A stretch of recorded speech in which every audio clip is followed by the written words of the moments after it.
Sadhu, sadhu, sadhu. Namo tassa bhagavato arahato samma sambuddhassa. Namo tassa bhagavato arahato samma sambuddhassa.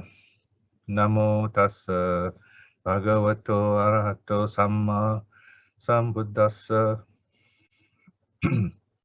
Buddhang saranang gacchami.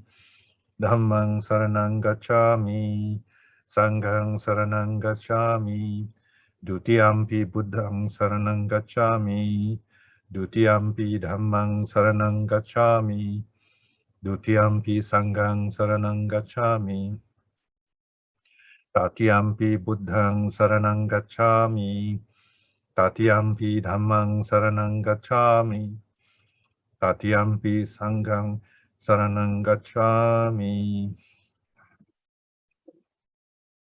Panatipata viramani sikkhapadang samadhiyami. Adinnadana viramani sikkhapadang samadhiyami. Kamesu miccachara viramani sikkhapadang samadhiyami. Musawada viramani sikkhapadang samadhiyami. Surameraya majja pamadatthana veramani sikkhapadang samadhiyami. Sadhu, sadhu, sadhu. Okay, now we will go on to do a short loving kindness meditation.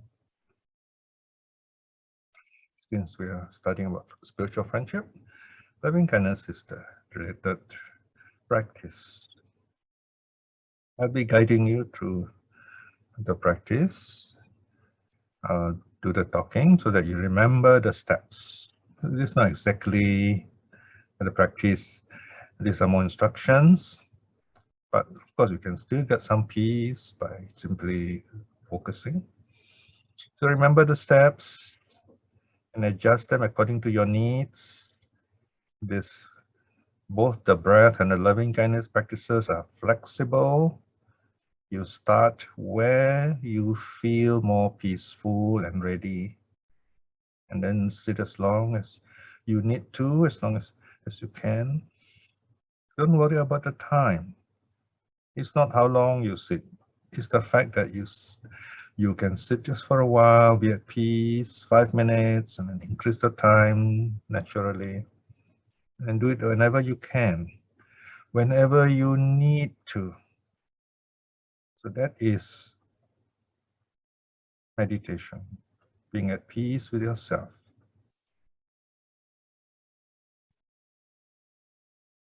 Stage 1, we focus on ourselves to clear the mind of any negative thoughts using some helpful words. These words are spoken sub-verbally. That means in your mind. We start off by saying those words, but when you are good, you don't have to say them, you just say it and you can feel the joy of loving kindness arising. And when that time comes, you don't need the words. May I be well. May I be well.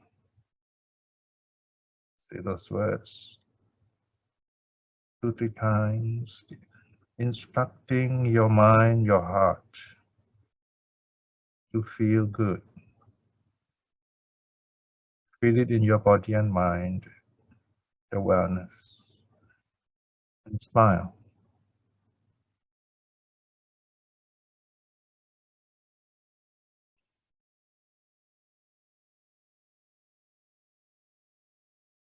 May I be happy. May I be happy. Same process. Repeat a couple of times. Then silently feel happiness. Feel happy in body and mind. Smile. May I be at peace with myself. If you want to shorten it, peaceful, peaceful also can.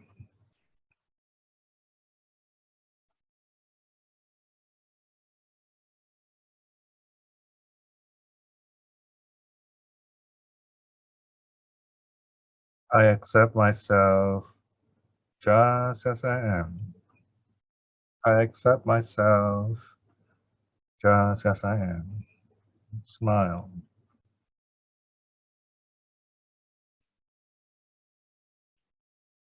And also use special words as needed depending on your situation. May I be free from anger. May I be free from anger.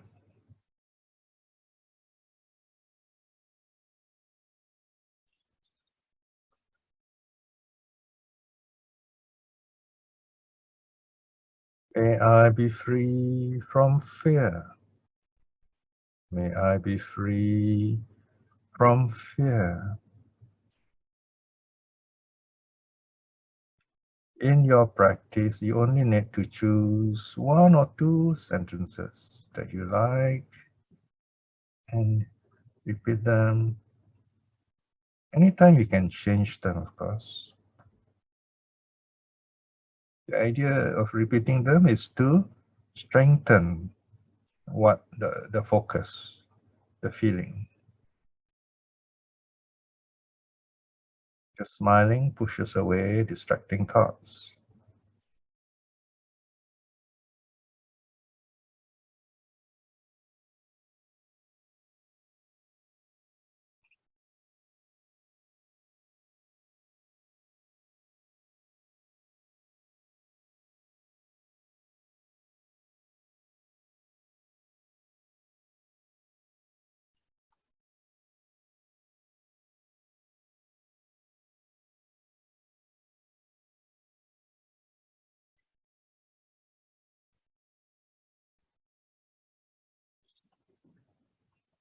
Anytime you're ready, you can switch to the second stage.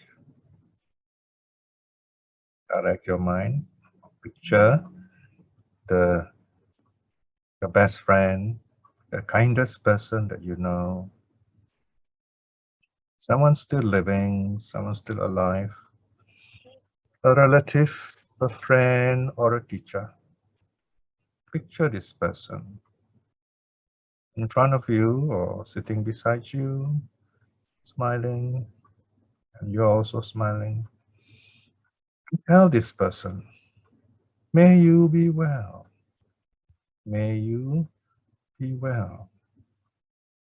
Just like before, just saying the words, silence, send out the feeling, and smile.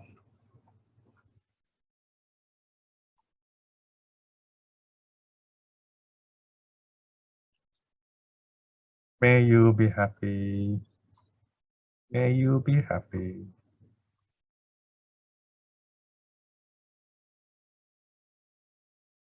May you be at peace with yourself. May you be at peace with yourself. I accept you just as you are. I accept you just as you are. Just choose one or two sentences that you like and direct your loving kindness to this most wonderful person.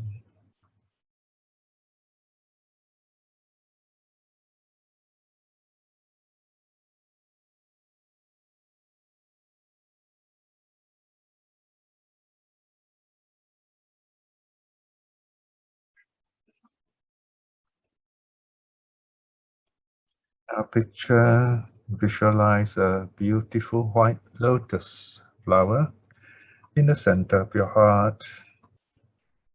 And this lotus flower is shining very bright, like the sun itself, shining with the light of your loving kindness. Loving kindness is shining from your heart, brightening up your body and mind with loving kindness. And this radiance of loving kindness is shining outwards, brightening up everything around you in your room, the space that you are in, shining your loving kindness on this wonderful person. As you do that, send out your loving kindness, just as I am sending my loving kindness to you. May you be well. May you be well.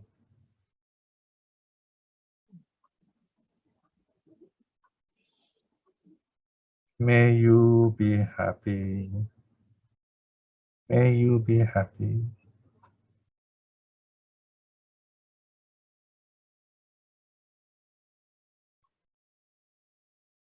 May you be at peace with yourself. May you be at peace with yourself.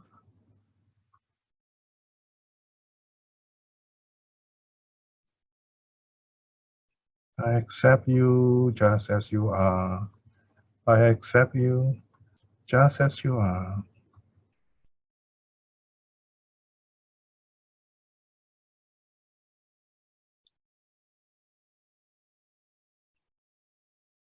In this peaceful moment, I recall the goodness you have always shown.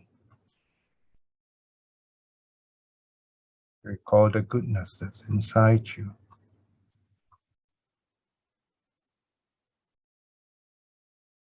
And then this brings me great joy. And this is the joy I'm returning to you. Be well, be happy. Always remember this wonderful place in your heart of brightness, joy, and love.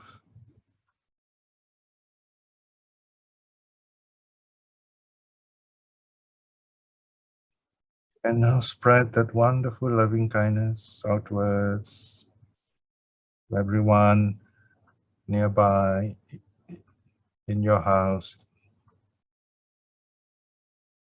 including your pets and all the beings in your house. May they be well. May they be happy.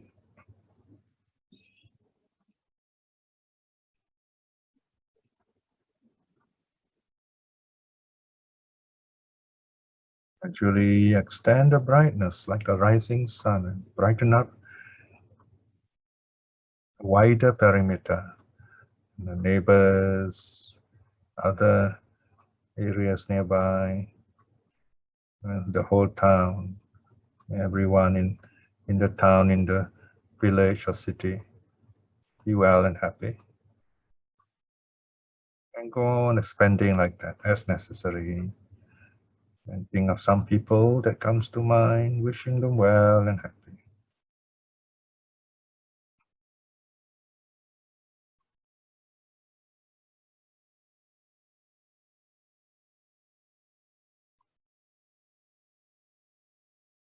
As you do that,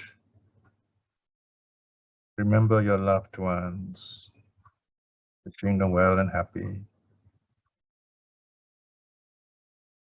your friends and relatives as they come to mind.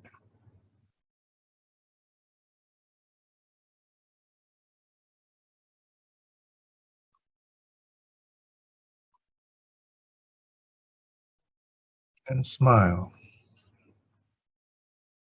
Remember to smile often in your practice.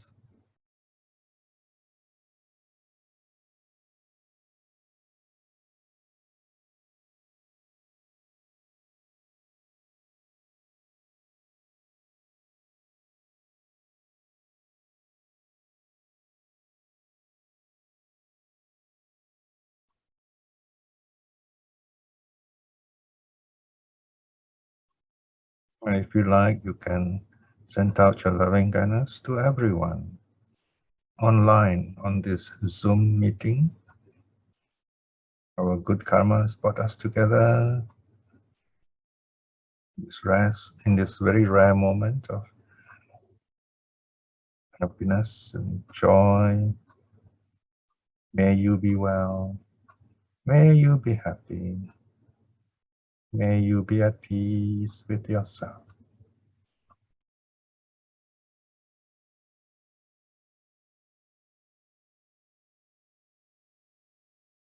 Send your loving kindness to each other in this wonderful Zoom network. Although many of us have not met each other, we hold each other in the light of loving kindness.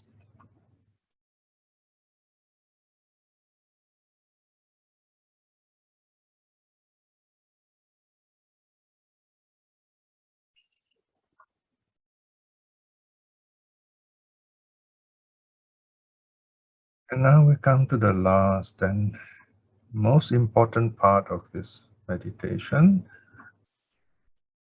breaking the barriers. Breaking the barriers. That means we send out our loving kindness without any limits, boundlessly, throughout the universe. That is the totality of our mind, our heart, our consciousness, by way of directions, beginning with the front. May all the beings in the front directions be well and happy. Shine the brightness of your heart of loving kindness frontwards. Brighten everything in front of you. And smile.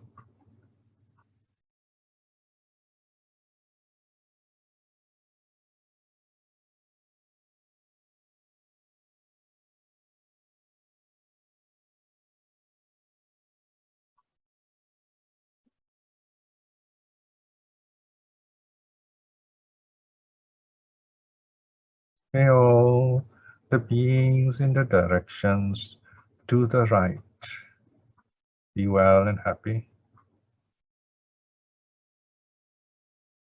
Shine the light of your loving kindness in the right quarter. Brighten it all up.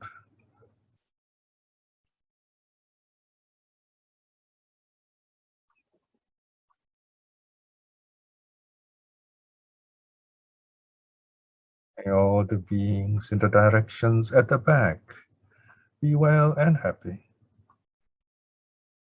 Brighten the back quarter as far as the mind can reach the end of the universe. May all the beings there be well and happy.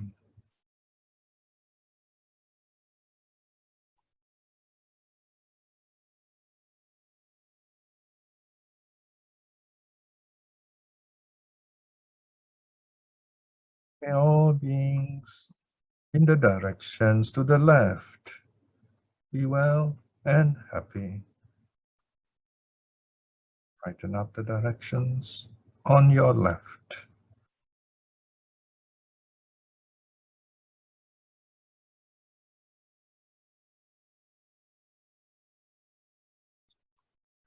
May all the beings in the directions below be well and happy. Brighten up the lower quarter, the neda, with the radiance of your loving kindness.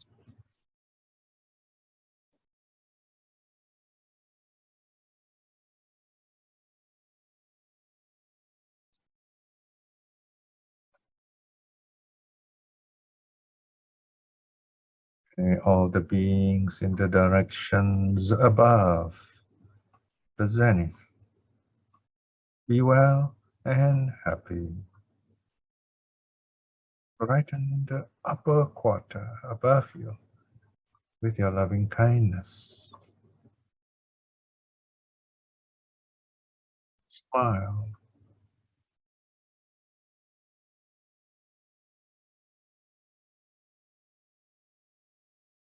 May all the beings everywhere be well and happy.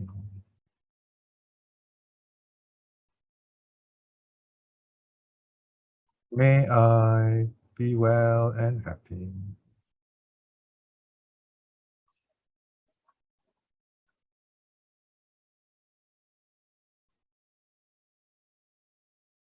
Now the world all around you everywhere is bright with loving kindness. Bring the light back into your heart. This is to remind us where the brightness comes from the center of your heart. And this brightness is always there. So remember, whenever you need it, whenever you're sad, unhappy, remember this brightness. When you need to practice your meditation, remember this brightness is always there. It will protect you, it will bring you energy, good energy, make you well and happy.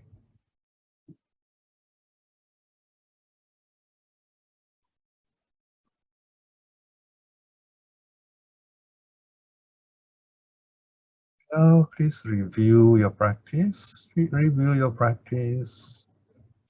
Remember wonderful moments, even for a brief second, you felt happy, peaceful. You see brightness. Remember this joy. Remember the peace. This will help you in your future meditation, so whenever you need inner peace. Also remember the difficulties you may face and remember the strategy. Work some strategy so that in the future, your meditation will be better. Review your practice. Review your practice.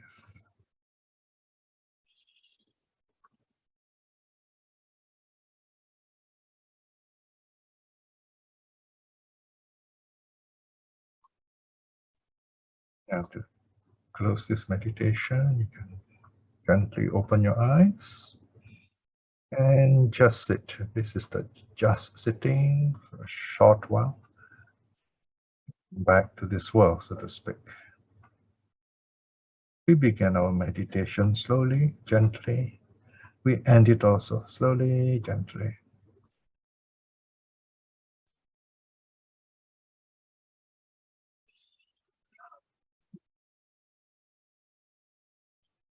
Sadhu, sadhu, sadhu.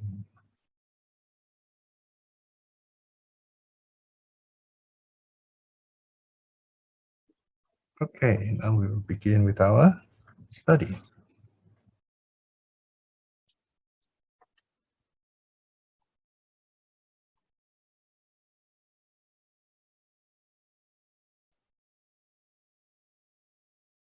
This is our third last lesson.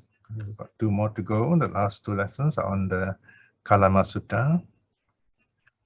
And I'm very happy to be able to run this series of Sutta studies for you all, because it also helps me to update all the suttas for the benefit of all those people using the suttas everywhere in the world, especially the monks and nuns who are studying the suttas in the universities in Sri Lanka and elsewhere. So the suttas are being used in various parts of the world by various people. Today's sutta is called Meghiya Sutta. Now this name is a very interesting name. Now, as you know, the word Megha means cloud. So Meghiya can simply mean in a friendly way, cloudy, like, right? So this something to do with the sky. Right? So this is a very good name. This time especially, Meghiya. The discourse to Meghiya. So it's named after him. Okay. A 9.3. Okay, so Anguttara, the book of nines, the 9 topics here, the third sutta. Now you can see the wiggly line. The wiggly line is a version of the equals. I mean, it's not that equal. I mean, it's parallel. There are some parts which are very similar. Okay, with U is Udana. Udana, chapter 4, Sutta 1. Right? So this sutta, in a sense, is repeated or parallel in two places. And the theme here is about spiritual friendship, how it helps meditation, mental development. Here we see the Buddha as being a very patient teacher, a very humble teacher, helping probably this Meghiya as a young monk. We don't know his exact age, probably mid-20s, So he's supposed to be serving the Buddha, but he's like going on his own. And then we see what happens. It's a happy sutta actually, right? So it's about spiritual friendship. It's about proper practice, about wise attention, and so on. Now, historically, this sutta, the events of this sutta happened during the 13th year of the Buddha's ministry. All right, 13 year of the Buddha's ministry. The Buddha was not at old, 28, 38, about 40, early 40s, right? So he's still strong. So the Buddha had many personal attendants in his life. So when he was younger, he had quite a number of attendants. Many of them were not really doing the job well, but he was okay since he was young. Then during the last 25 years of his life, if you remember, he got the monks together and told them, look, I'm quite old now, so I need someone who's really serious and take good care of me. And that's Ananda took over for the last 25 years. So these are the early years when Meghiya was the attendant monk, Pataka, the personal attendant of the Buddha who will follow him. So now these two of them, they are together in a quiet place. And let's see what happens. Let's look at the sutta now on page 54, according to my book. Yeah. So there you are, Meghiya Sutta, the discourse to Meghiya, or the sutta on Meghiya, or you can translate as simply the Meghiya Sutta in English, the Meghiya discourse, if you like. Now, A 9.3, or if you like, you can look at the U 4.1 version. Thus have I heard, at one time, the Blessed One was staying on Mount Chalika, near Chalika. Okay, so this is probably not a very big mountain. It's a hill, perhaps, and the Buddha is staying there, doing his meditation. All right. So you can see in the introduction of the details. This notice that the Buddha loves to stay in quiet places, out of the urban area, and so on. So here's in the hills during outside the rains period. Yeah.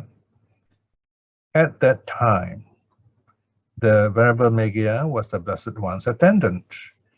Then the Venerable Meghiya approached the Blessed One. Having approached, he saluted the Blessed One and stood at one side. Standing thus at one side, the elder Meghiya said this to the Blessed One. Bhante, I wish to go into Jantugama for the alms round. So he requests permission to go on his own to this village to collect alms.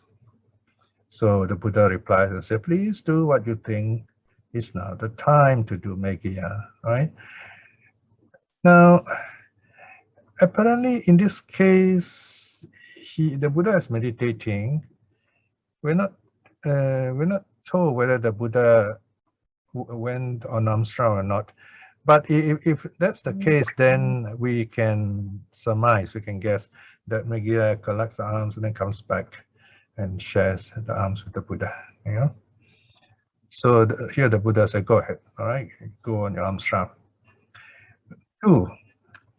Then the Venerable Meghiya, having dressed himself in the morning, taking rope and bow, entered Jantugama, okay, for alms. Having made the alms round Jantugama, taking his meal, he went to the west bank of Kimekala. So here apparently he's on his own, and the Buddha was on his own. So after his meal, he went nearby to the river. Kimekala means blackworm, the Blackworm River. There on the bank of the river Kimekala, while walking up and down, while walking about here and there, to stretch his legs. The Venerable Meghiya saw a pleasant and delightful mango grove. Now here, this sentence is very interesting because it shows that the monks also exercise. They exercise by doing walking. Okay, so notice he's walking about here and there to stretch his legs. All right, so this is one of the common exercises the Buddha and the monks do. Now, so he saw this very pleasant mango grove. Now in India, we often hear mango grove and groves. In other words, this area's got similar trees. So here are lots of Indian mangoes. Seeing it, he thought, pleasant indeed is this mango grove, delightful indeed is this mango grove. Truly it is fit for a clansman who wishes to strive in meditation. So whenever you see a beautiful place, a nice place, scenic place, you'll be good for meditation. If the Blessed One allows it, I shall return to this mango grove to strive in meditation.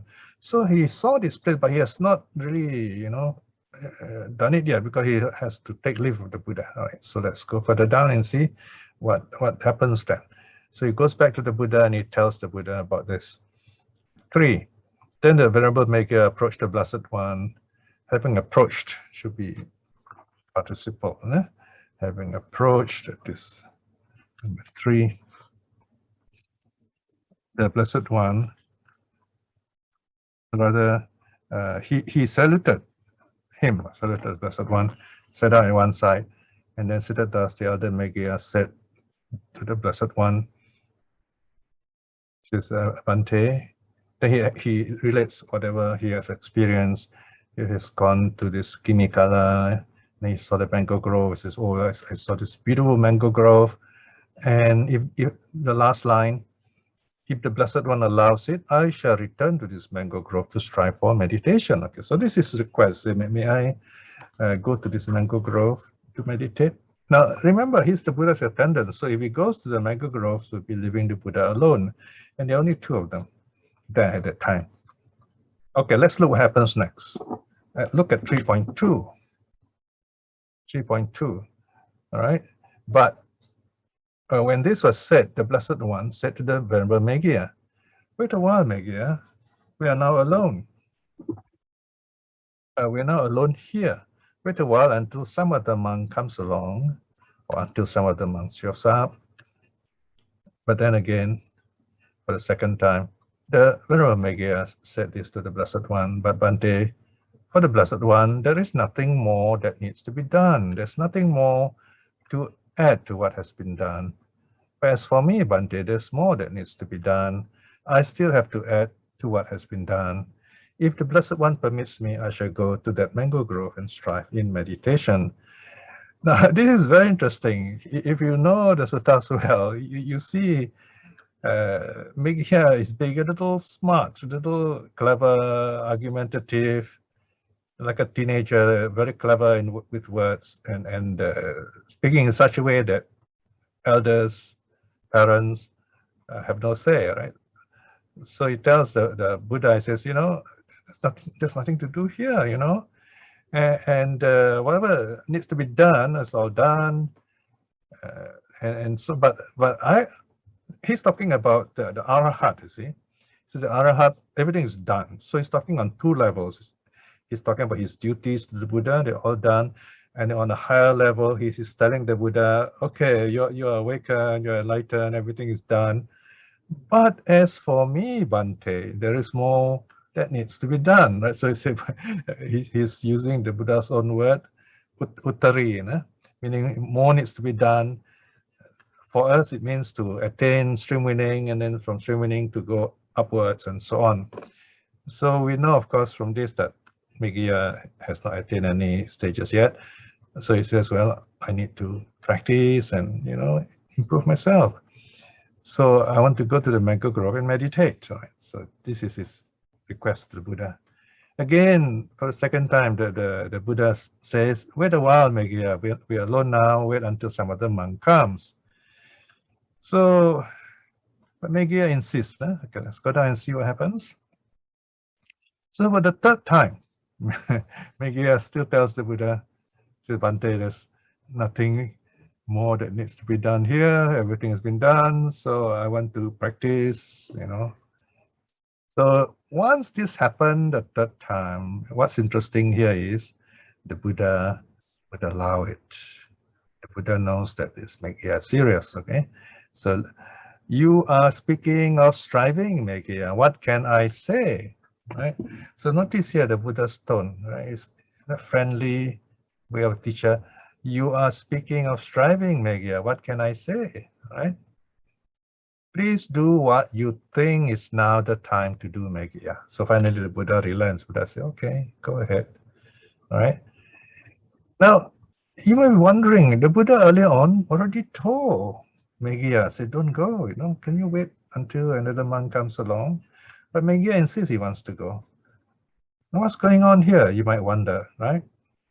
So this is probably mentioned in the notes earlier, but here we see the Buddha, in a sense, knows what's going to happen. He knows that, oh, okay, when I let this young monk go, he's going to experience a few things and he'll come back, he'll ask advice, and then we'll go from there. Okay? So now something happened here which is not given in great detail. All right? There seems to be like a gap in the story, or you're supposed to know certain things. Okay, let's look at this. This is where if you study literature, all this understanding is very, very useful. So look at 6. All right, then the Venerable Meghiya, having risen from his seat, saluted the Blessed One, keeping him to the right, in other words, walking sunwise around him, headed for the mango grove. Here again, something interesting we can learn here. How Meghiya shows respect to the Buddha. He bows down and he stands up and he keeps his right side to the Buddha. That means he will go around the Buddha with his right shoulder to the Buddha. In modern lingo, modern language, we say he walks around clockwise, but we can't use this word clockwise in the sutta, because there was no clock at that time. So the original term was sunwise. All right. So in other words, why does the clock turn the way it does? That's the way the sun also turns. So this is the original idea, going around sunwise. In other words, the Buddha is like the sun in our life, gives us light, gives us life, and the light of wisdom. The Buddha has been called the cleansement of the sun, in the sense that the sun is the awakening light in all our lives. So he goes rightwise, takes leave of the Buddha, and then he went to the mango grove. He goes away. Again, it's symbolic here. He goes away. He's on his own now. He's going to go on his own, and let's see what's going to happen when he goes on his own. Having reached the mango tree, he sat down at the foot of a certain, having reached the mango grove, he sat down at the foot of a certain tree for the noonday rest. So he goes there to have a rest, short rest first. So this noonday rest also includes some meditations. In other words, he's sitting in a meditating posture and resting. He may or may not fall asleep. Then this interesting turning point arises, which is the highlight of the story, if you like, the non-Dharma highlight, okay, what's going to lead on to the Buddha teaching the Dharma. But while doing so, 3 kinds of bad, unwholesome thoughts constantly assail him. That is to say, thoughts of sense desire, thoughts of ill will, and thoughts of violence. Then, so here, what happened here? Now, here is where, now if you look at note 86, it says there, thoughts of violence, right? Now, you get the story of what happened to him. In other words, his old karma will come back, okay? He had this, some vision, if you like, some kind of experience about what happened in the past, okay? That he was once a king, all right? And as a king, so imagine he's sitting there and then this vision memory comes back that he was a king and he has all these beautiful dancing girls and all these pleasures in front of him, you know. So because of this kind of thought arising in him, these memories, sensual desire arose in him. He's not enlightened yet, remember? Even if you're a streamer, all these desires may arise, although we don't react to them in a negative way. So his memories bring him back all these desires. So that's the first one, the first unwholesome root. And then as a king, the story goes, you can read this introduction, by the way, you know, his soldiers come along and reports to him and say, oh, they have captured this criminal and this criminal needs to be punished, right? So Meghiya, the king in the past life, he gets very angry and he wants to punish, to execute this criminal, right? So thoughts of hate, anger came back to him in this life. So you notice it's how past karma works, no? In this case. And so then he's troubled by this. Oh, this is not right, you know. I can't do this. You know, how could I punish someone, you know? So the three unwholesome roots trouble him in this way. All right. So he couldn't meditate, right? So he was having all these difficulties. So this is what happened when he was on his own. And in a sense, this is the reason why the Buddha didn't want him to go there. But that's the whole point. You see, if the Buddha said, no, don't go, and he listened, this won't happen. There'll be no teaching. That's another side of it. So here we have this very interesting situation where you have the student who is disobedient, he gets into difficulties, and he becomes an important sutta for us, something to learn. So the meaning of, even at this point, the meaning of this is that when we meditate, when we go through life, we go through a lot of difficulties. Now, it doesn't mean the moment you become a Buddhist, everything is beautiful, it's a golden brick road and everything is right. But even the kind of road, you have to journey on it and you meet all kinds of problems. So we will still face challenges, we'll face difficulties, we'll face failures, lots of failures, but our attitude to them will be different. We no more complain, but we see them as learning situations. We see them as, okay, what do I do now? How do I improve myself? So this is what the Meghiya story is about at this stage.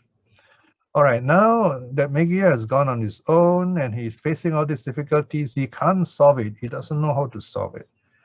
So he has come to the limits of his knowledge. He knows how to meditate. He has learned meditation. He knows the importance of meditation. He's able to recognize this beautiful place, this mango grove where to meditate. But then when he actually does it, new challenges, or should we say old challenges, the challenges are always old. They come from the past, and then they become new in the sense they present before you right now, and then you have to deal with it. In this case, Meghiya doesn't know what to do. So go back to the Buddha, right? So this is when we come to section 7. Then the Venerable Meghiya approached the Blessed One. So this is the return journey. He approaches the Blessed One. Having approached, saluted him, saluted the Blessed One, and sat down at one side. Thus at one side, the Venerable Meghiya said this to the Blessed One. Sabante, while I was dwelling in the mango grove, the 3 kinds of bad, unwholesome thoughts constantly assail me. That is to say, the thoughts of sense desire, thoughts of ill will, and thoughts of violence. So this is a form of the 3 unwholesome roots, greed, hate, delusion. Okay. Then this thought occurred to me. It's strange. It's amazing. Out of faith, I've gone forth from home into homelessness, and yet I am harassed by these 3 kinds of bad, unwholesome thoughts. Right? So he says, wow, what's going on here? You know, I mean, he's saying that, you know, I don't plan for all these things. These are things I don't like. You know, why do they come? See? He's surprised that although he's a monk, he's meditating, all these negative thoughts could come back. So he's wondering what's going on. Something's wrong. See? So he recognizes that. Notice he doesn't succumb to this. he doesn't lose himself in this. He knows it is wrong. So this is another very important teaching for us, especially modern monks. We should see this wrong as wrong. Nowadays, we tend to know so much. We learn so many things that we learn to rationalize. We say, oh, the Vinaya rules are just rules. They are conventional rules, so they can be changed. But that's the way the world thinks. Like here, Meghiya still thinks as a monk. He says, something's wrong here. I must find out what's going on here. I want to correct this. So he thinks like a monk. Although he's in trouble, he thinks like a monk. All right? And this is another important lesson for the monks today. So if you are listening to this sutta as a monk, remember this. Right? For lay people, it's about the precepts. So we remember what's going on here. When we break a precept, we want to learn why, what's going on. It shows that we have a certain weakness and we need to strengthen ourselves there. So let's see, what does the Buddha teach him? All right. And we go to section 7.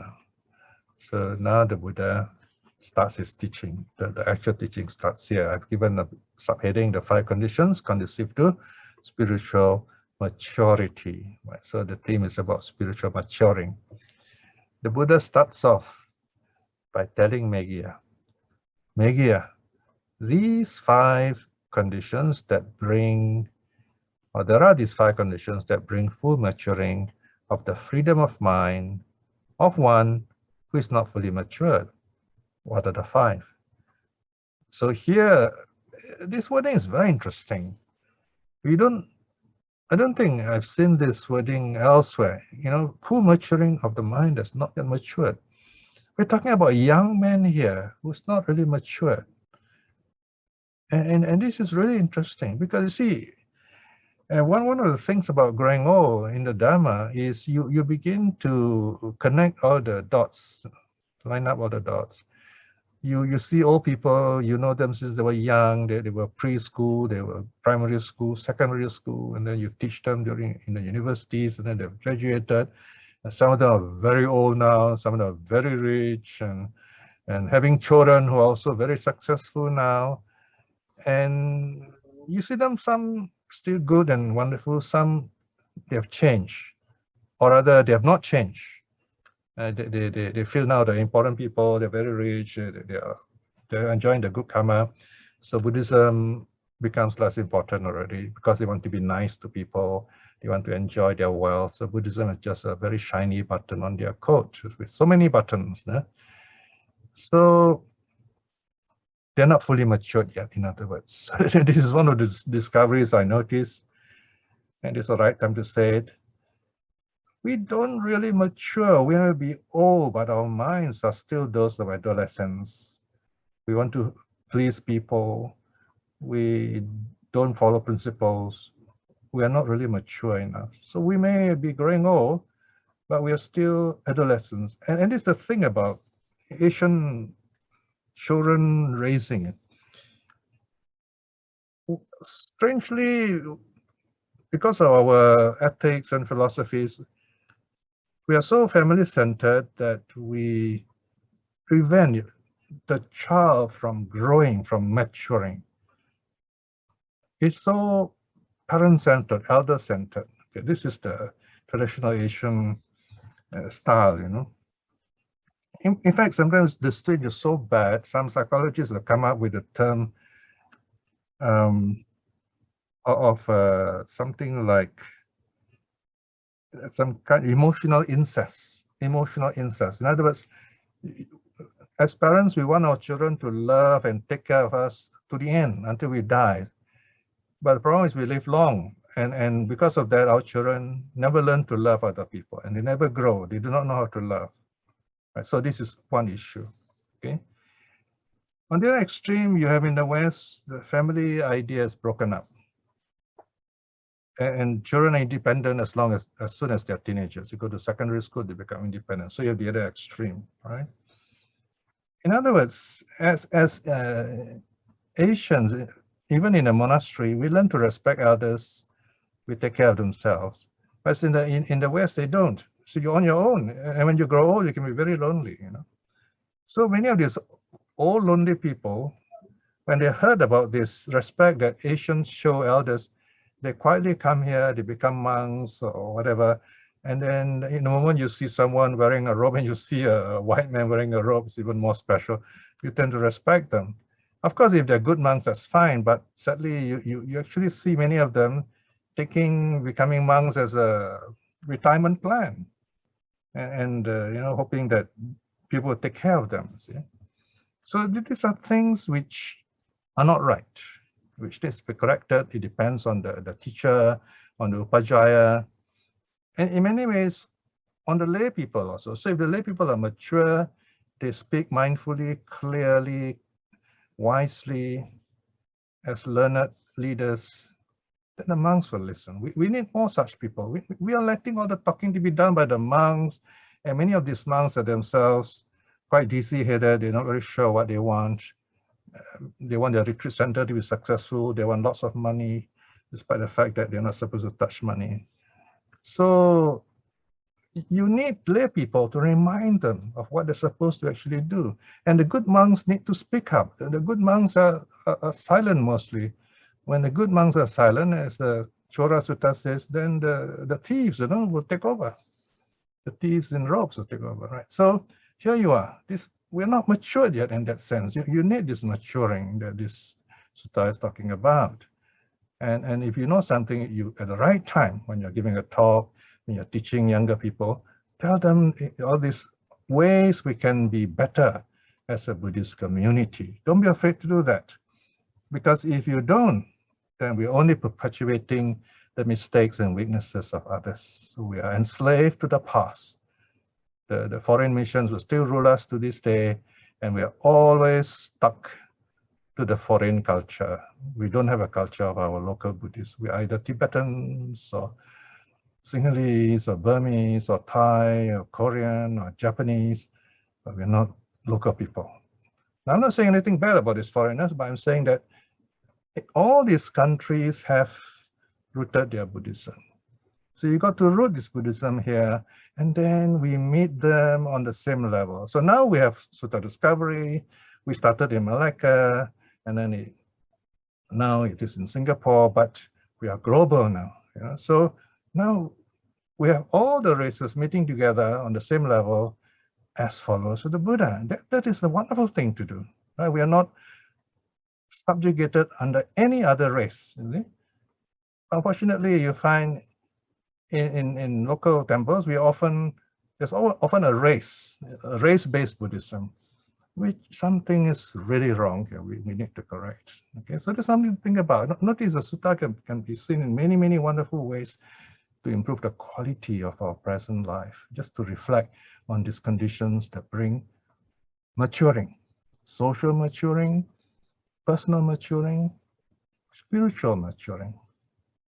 Of course, here the Buddha speaks on spiritual maturing. It's my task to teach to you near the end of my life about social maturing, local maturing, and so on.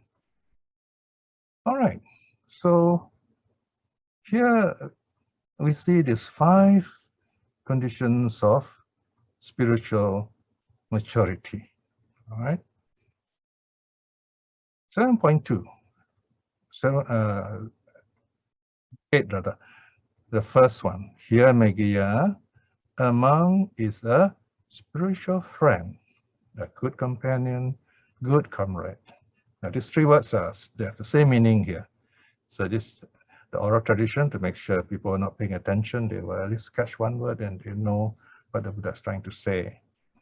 This Meghiya is the first factor that brings about the full maturing of mind, not yet fully matured. Now I'm going to go through all the 5 first, and then just briefly mention them before going to details. I'll take a break first, right? So I will just go through the 5. So first is to have a spiritual friend. You want to meditate well. Remember, the background is Meghiya is getting lost, all those thoughts coming to him. He couldn't meditate. So what do I do? Asked the Buddha. The Buddha said, number 1, you must have a spiritual friend. Number 2, that is section 9. Furthermore, Meghiya, a monk is morally virtuous, right? You got to keep the precepts. So restrain in keeping to the code of discipline, the Patimokkha. These are the monk's rules, which many of the Sinhalese monks have given up. seeing danger in the slightest fault. Nowadays, those monks don't even know what a fault is.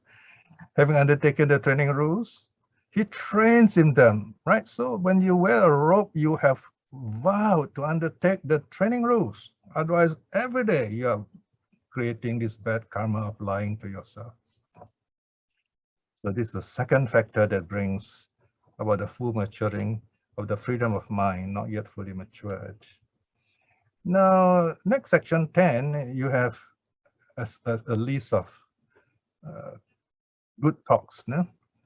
There is a talk concerned with austerity that is conducive to opening the heart. Okay, I'll just read the title now. I'm not going to explain yet. So this is to open up the heart.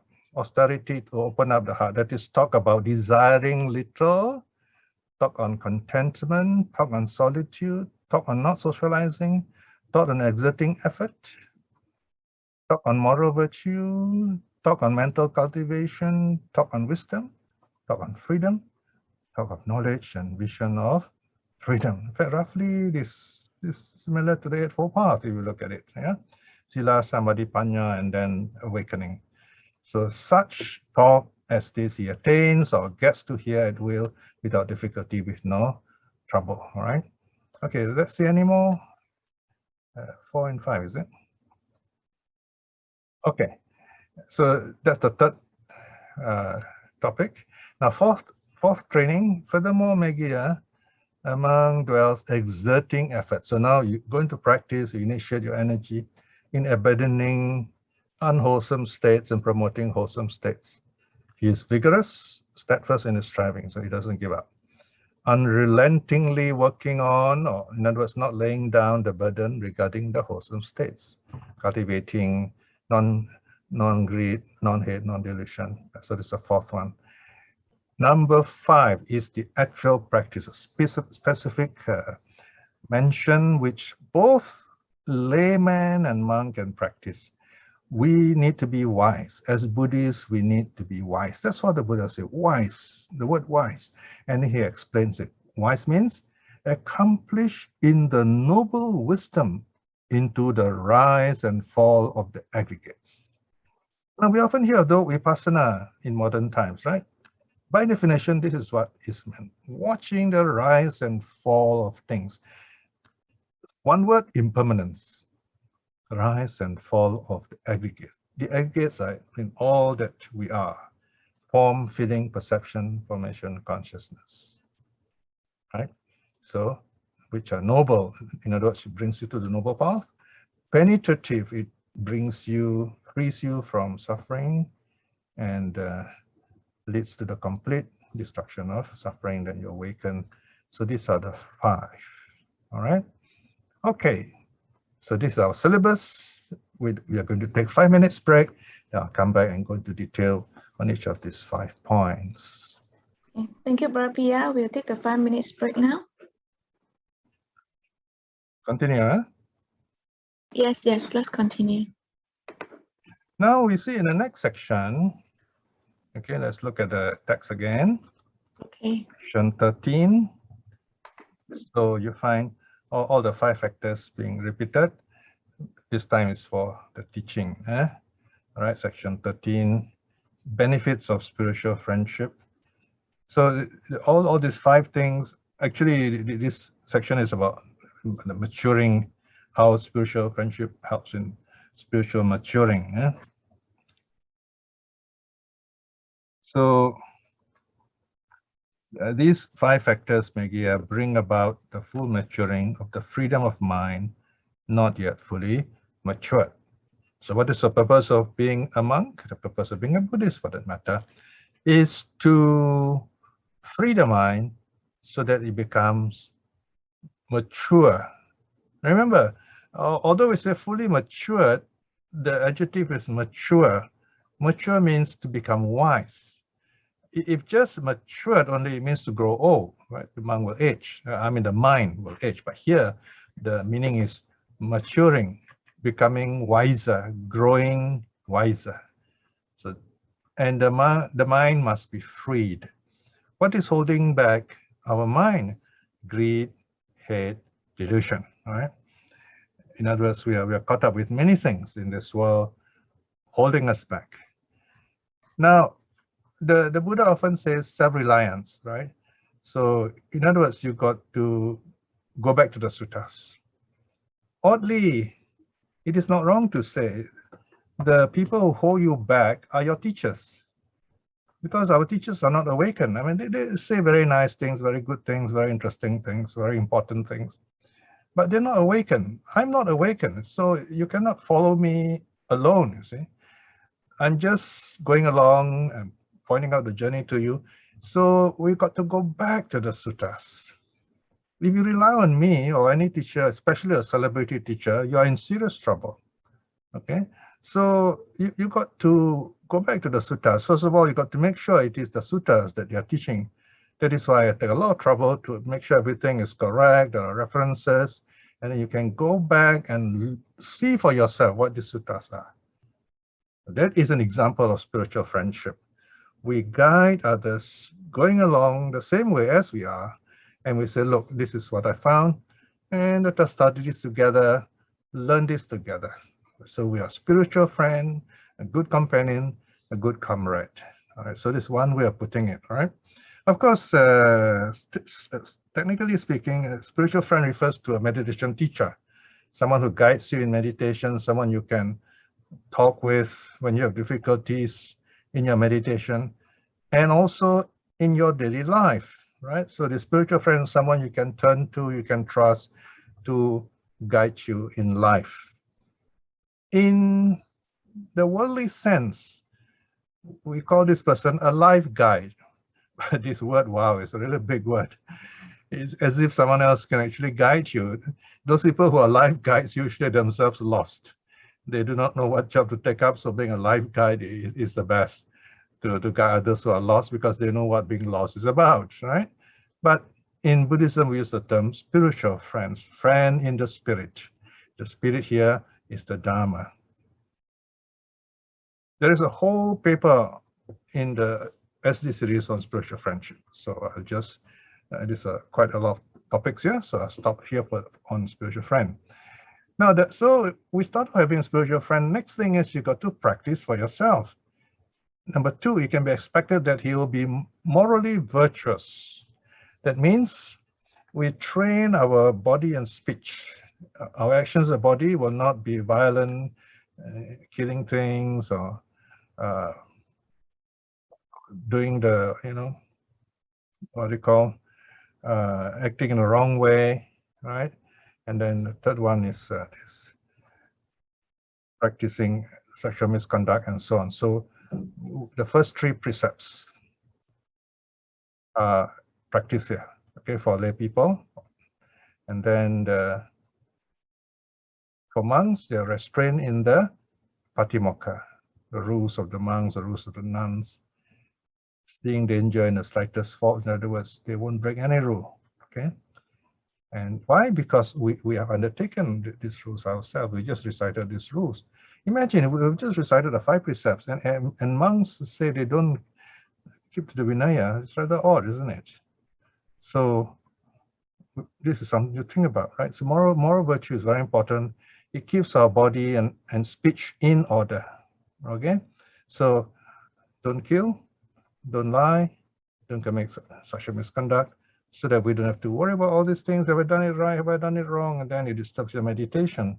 So when body and speech are right, then you find you're happy. That's the first. There's the first 3 is to do with the body, then the 4th one is to do with speech. Okay, so those are the 4, and then the 5th precept, not to get intoxicated, is about the mind, and then we go on a little bit later. All right. So not to kill, not to steal, not to commit sexual misconduct. So first preserve the body, and then not to lie, speech. Right. So that has to do with moral virtue. You are restrained in keeping with the 5 precepts, and the monks are restrained in keeping with the patimokkha, the monks' rules. Why? So that our body and speech can be calm and prepare ourselves to train the mind in meditation. Then we come to number the third practice of austerity, section 14. Meghiya, when he is a monk or meditator with a spiritual friend, good companion, good comrade, it can be expected that this talk with austerity, talk concerned with austerity, that is conducive to the opening of the heart. That is to say, talk on desiring little, on contentment, on solitude, on socializing, on exerting effort, on moral virtue, on mental cultivation, on wisdom, on freedom, on knowing, on knowledge and vision of freedom. That is, such talk as this he attains or get to hear at will, without difficulty, with no trouble. So this is what the spiritual friend, the teacher, will be talking about. This is what we should be finding out about more. In simple terms, these are the 8 precepts, all right? So let me quickly, briefly go through. First, whatever we talk about or whatever we study as practitioners is to help us one things, not too much, little. We don't need too much. In fact, when we talk about ecology, we talk about healthy surroundings, the idea is small is beautiful. There is too much of this, of that in the world, too much plastic, too much rubbish, and so on, right? So we don't need so much. So when we go shopping, what do we need? Just buy enough, okay? Unless you want to share, because you want to share, yes, that's fine. But for us, we just need a little. And a little is quite sufficient, right? The secret of my work with Sutta discovery is also this, doing a little at a time. I never sit down and say, okay, I'm going to complete this sutta. I just say, okay, today let me do one little paragraph or one little section like that. So every day or a few times a day, you do like that. Even meditation also. Let me do a few minutes here. Let me do a few minutes there. And then you find you enjoy it and you sit longer. Okay? And then number 2, talk on contentment. And you're happy with whatever you do. You're a meditator like that, you're happy. You say, okay, I've learned something. I learned that, wow, my mind jumps about, okay? So you're contented with it. And then you try your best. You want something, but you can't get exactly what you want, but you got something else. You work with that, and so on. So contentment means being happy with what you have, not unhappy with what you don't have. You have not got that yet, so why bother about it? Okay. So if you're happy with what you have, to that extent, you are successful, right? And the next thing is talk on solitude. Here, it doesn't mean you chase away people, you keep away from people. It means the crowd always will be there. Your family always will be there. But you spend time with yourself. In a sense, every one of you sitting here listening to the Dhamma, you are practicing spiritual solitude now. You are attending to your personal needs. This is your spiritual solitude, listening to the Dhamma. You have renounced the world in a small way. You've given up so many other wonderful things you can do with people elsewhere. But here you are sitting quietly by yourself, as if in meditation, like the Buddha under the Bodhi tree, in solitude, because you value the Dhamma. So this is the one, okay? The next one, not socializing. Not socializing. You don't go around, meeting friends and showing how popular you are. You notice in Buddhist groups, Buddhist societies, very often you see a lot of people that say anything because they want the support of the group. They depend on the group. They need the group for their existence. They feel trouble when people disagree with them. So they socialize because of that. Now, if that's the case, then they'll never be happy. In fact, these are the people who in the end will bring down whatever is good in your society, your temple, wherever you are. So not socializing here means you're not going around just because you want to be popular, to be a celebrity. You're kind to people, yes, but you are not dependent on the crowd. One of the qualities of a stream winner is said to be apacaya. You don't depend on others. You don't depend on popularity. You don't depend on being applauded. being told by others, like, in Facebook, But when you stand before a crowd, they respect you, they want to listen to you, they know you're saying the right thing. Of course, there's a cost here. For example, not many people dare to listen to some of my talks because they know I speak openly, I say what's right, what's wrong.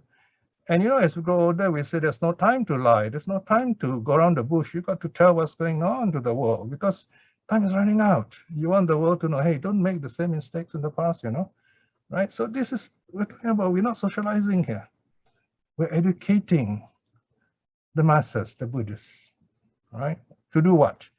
The next one, exert effort. Make the effort to change things, to correct things. There's so many wrong things, and people just want to cling on to these wrong things because they don't have to do anything about it. Everything's done for them. They feel so easy, relaxed, just come to temple, everything's done for you. Merit transferred for you, good done for you. You just put your palms together, sprinkle water on you, and then you get blessed as if the monks themselves need more blessing. And you're keeping more precepts than the monks are, So, and yet you're asking all these monks to bless you. That doesn't make sense, So you make that effort. That's what will bring you awakening. Exerting effort to understand nature of suffering. This is what it is. Nothing is satisfactory in this world. Why is this so? Because people have craving.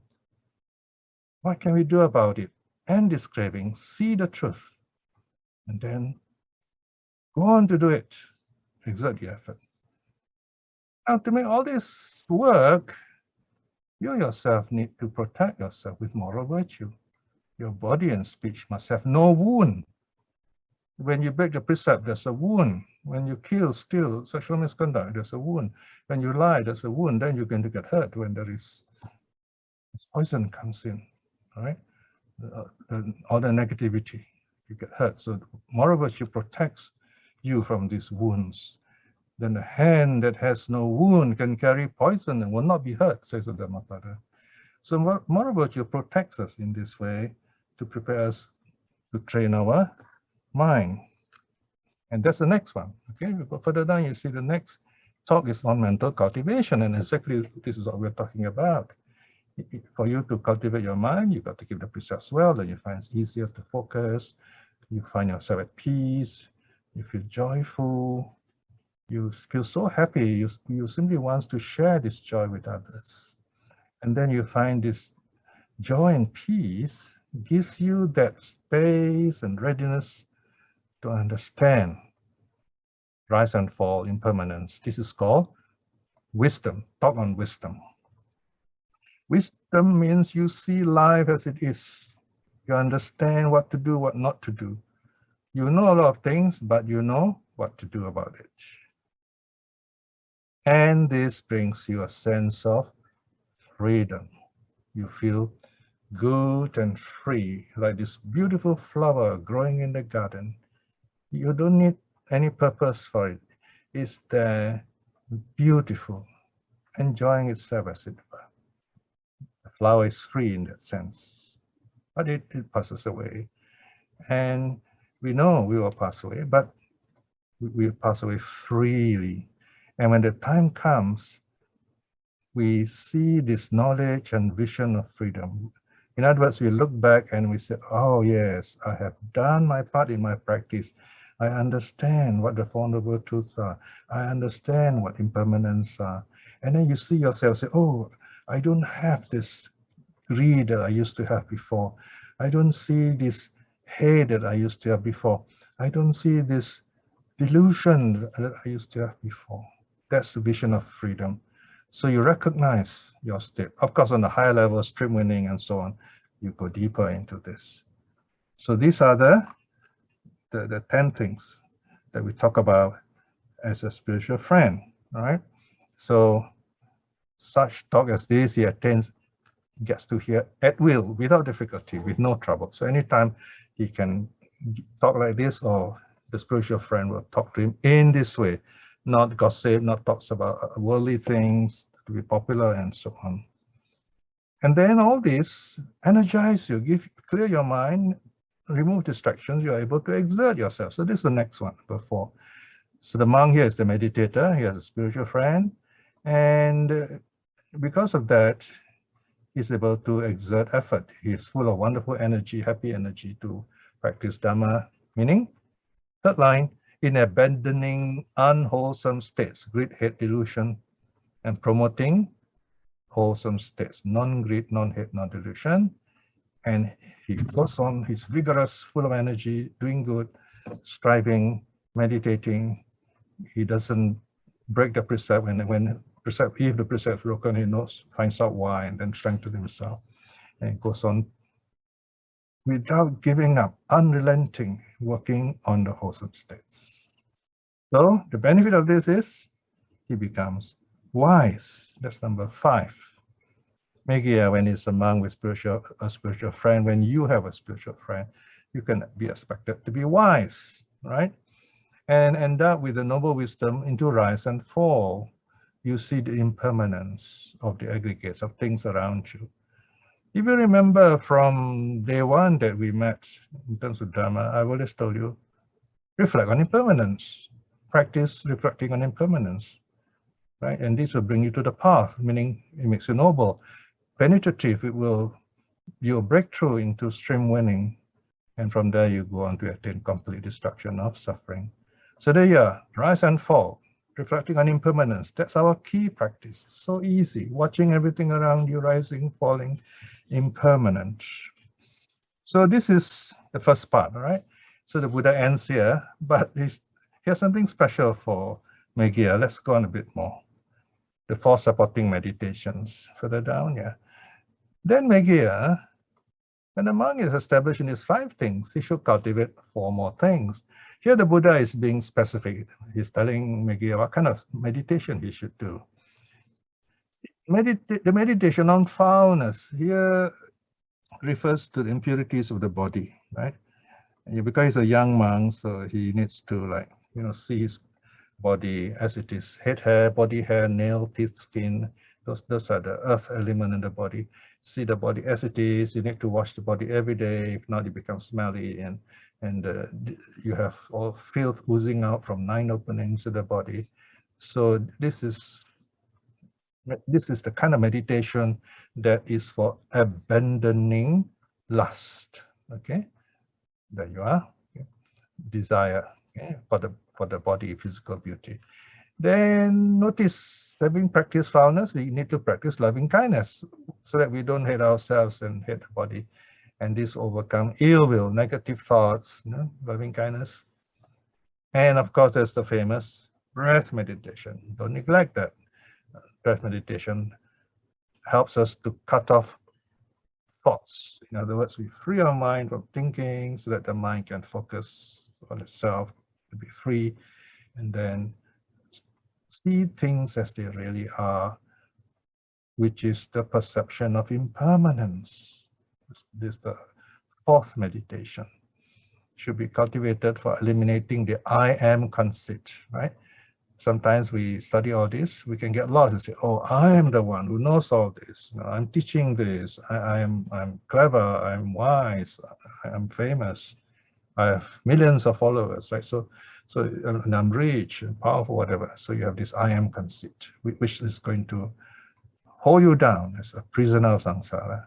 So your practice is say, all these are impermanent. I'm letting go of them. Then you are free from the I am conceit.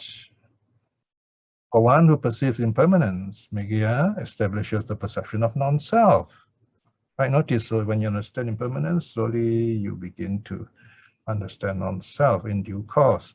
One who perceives non-self eliminates the I am conceit, the idea of measuring people. And if you can overcome conceit, you become an arhat. You attain nirvana here and now. So with that, the Buddha ends the teaching, the first part, and he closes with this happy verse, the Udana, the verse of uplift. Then the Blessed One, understanding the significance of the significance on the occasion, uttered this Udana inspired utterance. So that's why this is also an Udana, a verse. Okay. Now this is a very beautiful pair of verses. Small thoughts, subtle thoughts. When followed, they elate the mind. Not knowing these thoughts of the mind, the wandering mind runs on life after life. Okay? Kuddha vitaka, small thoughts. Sukuma vitaka, subtle thoughts. What is the simplicity and beauty and power of early Buddhist poetry? Anugata, when followed, manaso upalawa, elate, upilawa, elate, make over happy. Manasa, here the mind is manaso. Manaso is that mind that thinks and acts in a worldly way, right? Not knowing these thoughts of the mind, and look at the Pali on the left. Ete avidwa. Vidwa is to know, having known, avidwa, not knowing. Manaso again, and then vitake, thoughts of the mind, you see? We do not know how this mind thinks, and so the wandering mind runs on life after life. So this mind goes on from life to life. So those people who are seeking popularity don't know, they're being caught up with this mind. Next verse. But having known these thoughts of the mind, notice on the left, the Pali again, manaso, the ardent, those who put in effort, the mindful to be practicing meditation restrains the mind, holds back the mind. The manaso, here satima means mindful. So that one follows not the mind. Again, same thing, manaso, we don't follow the manaso, elating it, being overly happy in the wrong way. One is awakened. Buddha, the last word. One has fully abandoned them, abandoned all this mind that makes us lost. So then you become at least a stream winner, and you're on the path, sure awakening matter of lives to come. So that's the good message from the Buddha through the wonderful monk called Meghiya. All right. So that is your Meghiya Sutta. It's so wonderful. We managed to complete the sutta. We are rejoicing in our good, wonderful karma to be able to hear the sutta. Sadhu to you all. Let's continue with questions and answers now. Thank you, Brother Piya, for explaining the sutta. It's time for the question and answer. Please feel free to ask questions. Either raise your hand and ask the question, or you can type in the chat box. I'll pass the session to Sister Isid. Thank you. Thank you, Sister Wendy. Thank you, Brother Piya, for the sutta explanation. Good evening, brothers and sisters. If you have any questions, kindly type in the chat box or raise your hand to ask your question. The first question from the chat box is from JH Kaur. On page 16, 1.3 and page 17, 3. Elder Meghiya. What do this elder refers to? Oh, elder here means Thera. The Thera meaning an elder monk. Technically, okay, in the order of the monks of developed Sangha, you have the Nawaka Bhikkhu. Someone who becomes a monk should be at least 20 years, lunar year should be 20 years old. Then he can become a monk. And he's called a Nawaka Bhikkhu, a novice monk. Not novice, novice is Samanera. Novice is a young monk who's below 20. Nawaka Bhikkhu, novice monk. First 5 years of monkhood, he has to observe Nisaya, tutelage. In other words, if a monk is 5 years and below, he should not be wandering around. He should be with a teacher studying the ropes to learn to be a monk. So if you meet a monk, one of the first thing you must ask him is how many wasa, how many rains, how many years are you in the order.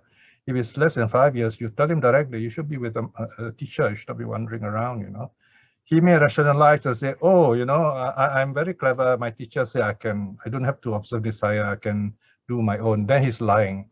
You better keep away from that kind of monk, all right? So remember, 5 years minimum, like a recruit, So he has to be with a teacher to train. Just because someone wears a robe doesn't mean he's a monk, He's like the last lesson sutta.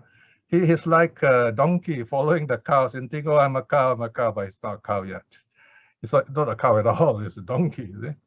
So he has to learn to keep the precepts, do his meditation, gain the wisdom of it all as a monk. And that's what Nisaya does, or at least learn to be a good monk, not to learn to be good in pretending and showing how calm and wonderful he is, and then cheat lay people like you who do not know the rules. And then you think, oh, just because he wears a robe, he's good. Robes don't define people. Okay, robes actually are meant to show they are renunciants. They have given up money, given up pleasure, things like that. All right. So that's the first 5 years. And then after that, he passes 5 years, he's a Majjhima Bhikkhu, middling monk, 5 to 10 years.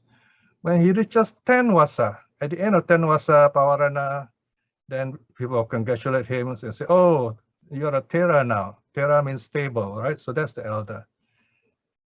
After that, it is just 20 years, it's called Mahathera, okay, elder monk, provided he keeps the wasa, the reins properly, observe the reins retreat properly, and also proper training, all right? It's not automatic, no? So it becomes Mahathera. Now, in the suttas, if it is early, that means it's a time before all these categorization have been listed, you know. So it simply means a monk who is good. So the age is not mentioned. It's just a monk who is practicing, is following the Buddha. All right. So out of respect, we normally will say the elder Meghiya because he's in the sutta. Okay. Usually we won't address Devadatta as the elder Devadatta, although it's not wrong, but we usually wouldn't because he depicted it as a bad monk, you see. So that's another story. So you can take elder here referring to simply a monk properly ordained, and he's practicing the Buddha's teaching, elder. I hope that answers your question. Huh? Thank you, Brother Piya. Hmm. The next question from Brother LCO. Okay. Having learned about maturity of the mind and dwelling to be stream winner, can Sir Piya highlight what is the stream winner, or how do we define that we are stream winner being the starting point to enlightenment? Okay. Now, first of all, remember this kind of situation is not a status. Nah? I've been told that in some traditional Buddhist communities, you can actually be declared, like in Mahayana, you can be declared certified a stream winner. You can get a certificate, you know, so-and-so is a stream winner, sign some big name, you know. This is quite amusing because I don't think it's quite simple as that, right? In fact, there was one case where this teacher, you know, he was certifying people as stream winners. But later in his life, when we went old, he grew old, he had dementia, and the last news about him was he was crouched in the corner, afraid. So it's very sad, you know, you find people certifying other stream winners and they themselves get dementia and so on. So it's not about status. It's not about status. It's about attaining levels of awakening. Okay. Wait, my cat has come in here. Okay. Okay. Yeah, my cat loves to be in the study. So here, when we talk about being a stream winner, we're talking about that there's this change going on in us. What is this change? First of all, we understand why the precepts are there. When we break the precepts, we examine why did we break the precepts. Okay, so because of that, we respect the precepts. Then we may not be very good meditators. It doesn't matter. You don't have to be a jhana meditator as a stream winner. You need to have mindfulness. In other words, learn to watch what's going on here, connect things together and see the broader sense of things. What am I doing with my life? What's going on here that I'm doing? Am I making people happy? Is there this good environment around me? So you're also concerned about others. This is the second one, the other aspect. It's under moral virtue also, by the way. And then you learn to calm your mind, the nature of your mind. Of course, in this is streamer practice, you watch the impermanence of the body and also of the mind. That's your key practice to attain that level. So we aspire, we say, may I in this life itself become a stream winner. So once you become a stream winner, you have total faith in the Buddha's teaching. You look at the teaching, you have a better idea what's going on here. You are not superstitious. You don't rely on outside teachings, superstitious teachings, good luck, things like that. All right. You are self-reliant. You know what to do for yourself, how to be happy for yourself, and you're able to inspire others depending on your ability to do the same. So basically, the stream winner has great faith in the three jewels. He understands what the three jewels are really about, and he keeps his precepts well. And when he does break the precept, he knows, he tries to find out why. So it is not right to say also, oh, the precept, this stream winner is totally pure, doesn't break the precept at all. He does not intentionally, okay, because of various reasons, he may break the precept, but then he at once will look back and say, why did this happen? And he will correct himself, right? So it's not a big deal here. You know, in Arahat, you are a very good layman who knows what's going on, and you will not fall back. You will not fall back. So once you step onto the path, you will not fall back. So that's a stream winner in simple words. Okay. All right. Thank you, Brother Piya. The next one from Patricia Washer. Sure. She mentioned that next time I would like to see your cat. Yeah, we do have photos of her. Uh, Yeah, that'll be distracting during the study here. Okay. Okay. Another question from the next question from Brother Alan Tan. Sure. Should married couple meditate on fullness to eradicate lust? On foulness. Foulness, sorry. Okay, now this is quite a difficult topic here. If you're married, you should be loving each other, and there's nothing wrong in loving each other because you have made a vow to be close only to each other, and that you're not going to have a relationship with other people, and that's fine. This is all allowed. You see, it's within. That's what the third precept is about. Sexual misconduct means a married person having a relationship outside of marriage that will complicate matters, you see, to the family and so on. So that's what the precept's about. And as layman, you're not monks, by the way. So as layman, you should be enjoying your married life, and that's perfectly all right. Because when you do enjoy your married life in this proper way, you find that's it, and you're very happy. Everything is in context. And what should be together is meditate together, okay? And then you find everything is in perspective. I mean, we're not animals, we're not sexual beings, we are human beings. So sex is like spice. You sprinkle a bit on it on your food and it tastes nice. And then you go on, you have your main meal, which are other things, many wonderful things to do. You can, do social work, you can be kind to your neighbors, learn to be happy with your children. That's the best way to instruct your children. See how happy and kind you are. You don't have to lecture them. In fact, when you lecture them, they'll do the opposite thing, okay? So you show how happy and kind you are. And they'll come to you one day and ask, Mommy, Daddy, how come you're so happy? That's the question we want as a Buddhist parent, okay? So that's how you live as a couple. Show that you're happy, that you can do wonderful things together.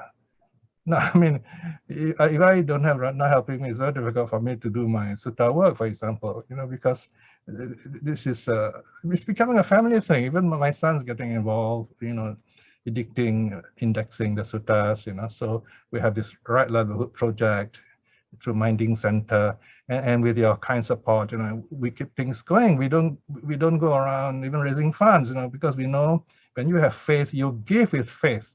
Because when we ask you, then of course you may give with faith, but we know we don't have to ask you because you have the faith. You know that we are lay people. We're not rich like the monks. Now it's meaningful to say rich like the monks. People ask me, I'll say I'm poorer than the monks, and that makes good sense in Singapore anyway. So you find as a couple, you can do wonderful things together. You can do twice the amount of work rather than alone. Okay, even as monks, you find the monks don't work alone. They have much more people to work with them. See? Because many of the women want to marry these monks because monks are eligible. See, and the monks know that, and they're using all this availability factor to their benefit, right? So whereas lay people, we are more limited company in the real sense of the word. The two of us, but we can still do a lot because we are not as distracted as the monks are. There are good monks, yes, but you see many of them are distracted today.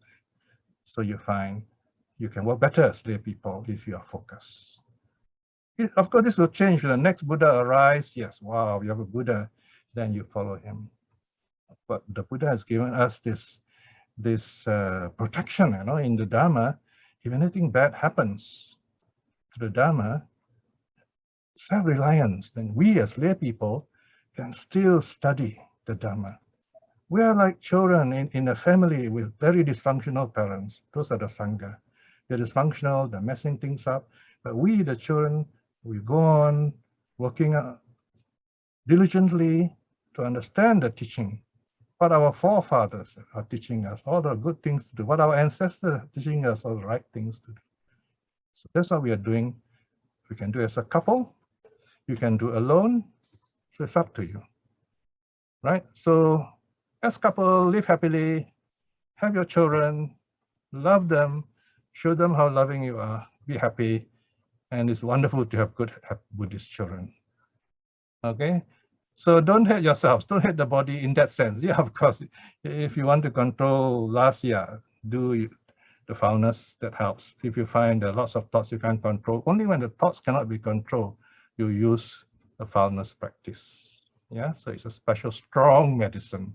Okay, but I hope I've made things clear rather than confuse you. If you're a little confused, ask me again, please. Yeah? Thank you, Brother Piya. The next question from Brother LCO. So, to reach jhana, what must we practice on? Is it the time spent on meditation or any other method to focus on? And if it's on time, how much time? Oh, I don't know how much time. A simple answer is very long time, especially for lay people. If you really want to be good in jhana, you need to go into a kind of retreat environment, spend some years in practice. Of course, some of us may have good karma we have done before past life, and then it may come by accident. But in reality, what is jhana? It means overcoming all your senses.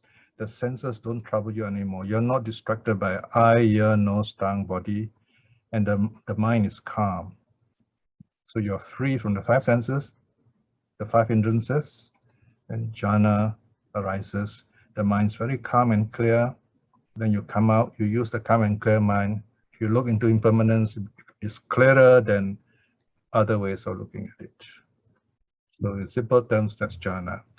I've written a SD paper on jhana. You want more details on the practice? Just message me, I'll send it to you. Okay. Thank you, Brother Piya. There's a wishes from Maya Upal. Yes. Brother Piya, hope your health is good. Wishing you good health. Well, I'm 72 this year, so physically I'm not as strong as before. So I have to do my exercises regularly. That helps. I do senior yoga. Thank you for your sentiments. That health is very important as a Buddhist worker.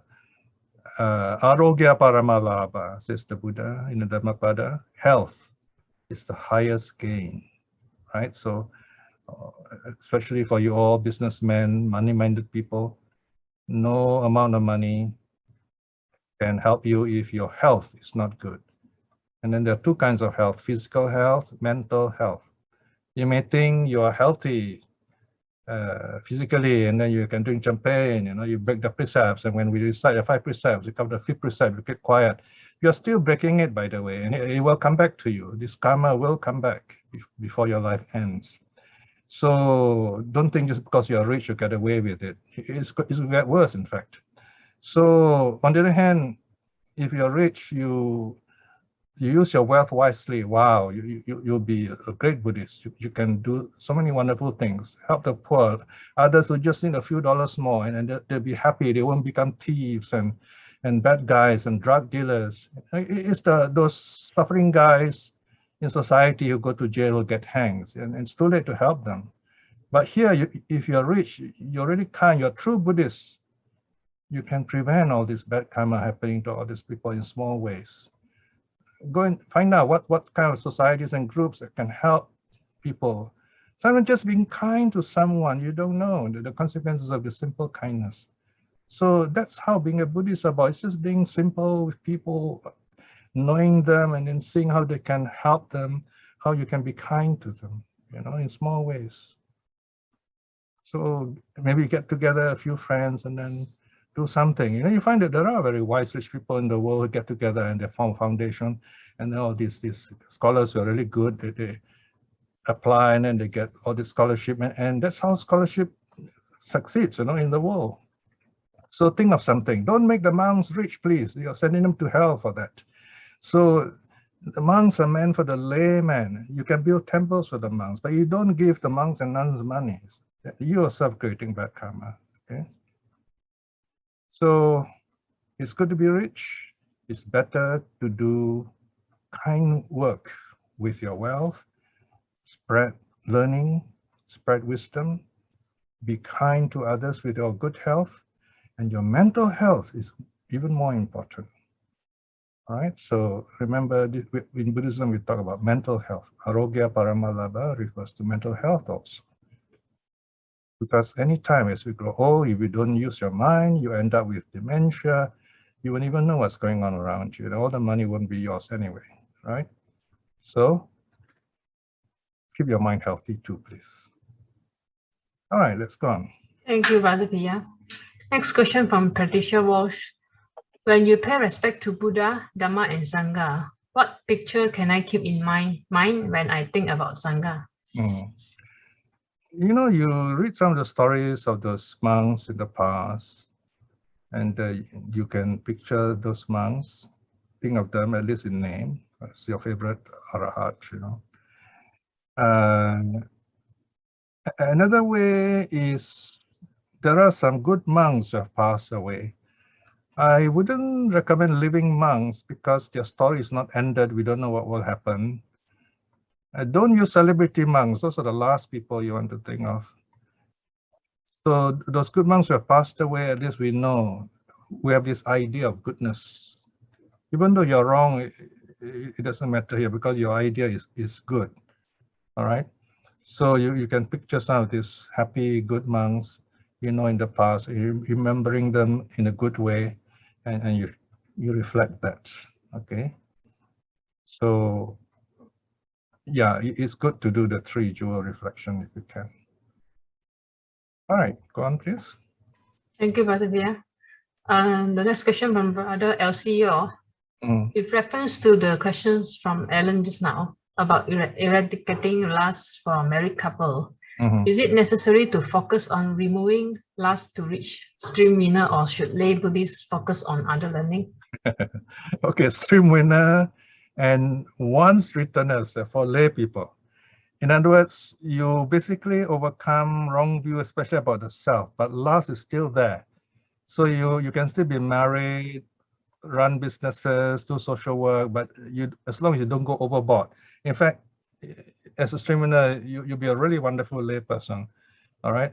So lust is still there. Lust is only overcome by the non-returner who has jhana, you see. Because without jhana, you will somehow have some level of desire, some level of lust for the body, the sensual lust, in other words, because the senses will somehow distract you. But that's why the precepts are there. The precepts will protect you, moderate you, keep you in line. So you're not going to go raving stark mad and going around sexually. Don't worry about that. The fact that you ask this question, the fact you think about it shows that you're a very concerned person. So the layman makes you, as a layman or even as a monk, if you're a stream winner, you understand the nature of the self. This body is not mine. This eye, ear, nose, body is not mine, and I'm not this body, and so on. And then you won't be attached to it, you won't be selfish, and you try your best to keep the precepts. So to that extent, you are okay, you're on the path. You will never break the 5 precepts. Okay? Let's go on. Thank you, Brother Piya. The next question from Brother Ryan Gore. Sadhu Bante, it is said the rainforest monks practices that are demanding. It is more demanding than the non-forest traditions, or just more demanding in themselves. In what respects are these practices more demanding? Okay, this is quite subjective. Now, from our side, we are so used to, you know, the comfort of the home. We think living in the forest, we say, wow, it was really tough. But these monks are so used to it. They are so acclimatized to it. When you go camping, okay, you go camping one day, you have a good idea how a forest monk lives. And the only thing is, forest monks don't make fire, you know. They don't use fire like we do in camping. But otherwise, generally, the life is something like that. You live in outside, and they have their clothes, you know, the umbrella, protect themselves. Remember, they don't go out during the rainy season. The 3 months that they stay in the monastery, they go out when outside the rains. So it is safe to move around, stay in the open, beautiful weather out there. And if you, of course, you can't be a forest monk in the city. You can't be in the city. You have to go in the remote areas where food is hard to get, and you will get what the local people eat. You know, one of those monks from the Northeast Island said that once he received a cooked frog, you know, because it's locals, that's all they can get. They can catch some frogs in a while and then cook it, you know, and that's what they're fed. And he had to eat it, this is for example, and you get whatever they give you, and you mix it all up and you eat it like that. So you get used to it after a while. Of course, we as lay people sitting here, we think, wow, how can you do that? They can. They've been doing that for 2,000 over years, and they're happy doing it. That's why they're forest monks. So you have a choice that you want to make, and you do it, and it's possible. For example, before this, I told myself, wow, I can never be a vegetarian. It's very difficult, you know. Then because of Ratna, she's a vegan, so I'm more vegetarian than before, and it's not that difficult. And so you need spiritual friends, you need someone to guide you, you need the Dharma to guide you, and then you find it's not difficult. Doing good does challenge you a bit, but once you start doing it, it's not that difficult. Effort must be made. That is why the sutta here in Notice mentions effort very often. Yeah. Okay, let's go on. Thank you, Brother Piya. The next question from Brother S.T. Lee. Brother Piya, as a Buddhist, how do we view and react to climate change? What can we do at a personal level as an individual and as a Buddhist? Thank you. Yes, climate change is a serious thing. The Vinaya has certain rules where monks are supposed to respect nature, like not to throw their washing of their bowl, which are oily and so on, onto grass, into water where there are living creatures, things like that. So as Buddhists, you should remember that the space around you is important. Remember when we do the elements meditation, right? Earth, water, fire, wind, you reflect how they are. We say that the earth never complains, but in reality, it does. In meditation, they don't complain. But out there, if you go on abusing the earth, it will complain in the sense that it'll get so bad that you can't grow things. You know, that's the kind of complaint, you see. It's not actually an active complaint, but it's the effect of your own work. It comes back. So maybe you can form groups to teach people to be, children especially, to be environmentally wise, cut down things which you don't need, which are harmful, things like that. Yeah, we can do some things.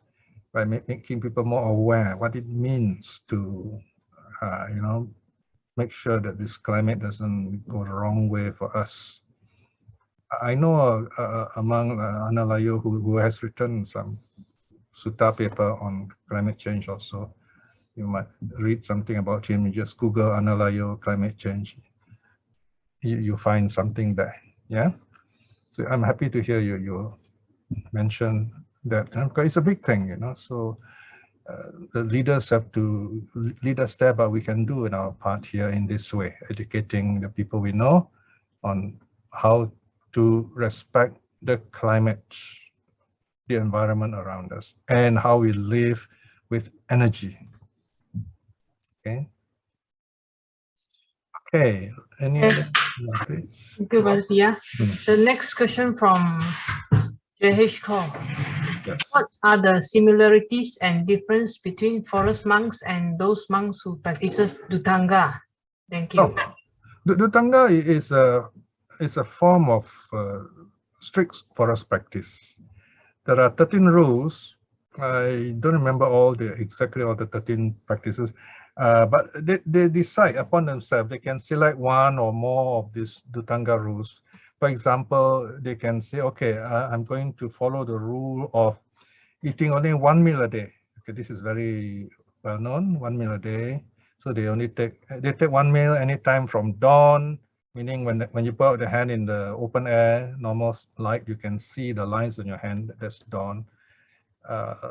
Basically, when the first light of the sun can be seen, until noon, when the sun is overhead. During that time, they eat once. Okay. Another one is eat in one sitting. Okay, so this kind of go together, eat one sitting. Another rule is that they say, okay, I will follow the rule of I'll just go so many houses in this row of houses, and whether I get food or not, I'm going to just depend on that. So if that day they don't get any food, they won't eat anything. Okay, so that's the way they decide.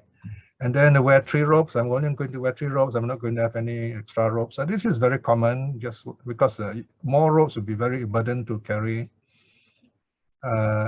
Another one which is interesting is the rule about sleeping, not lying down. You sleep meditating or sleep just resting against some wall or tree.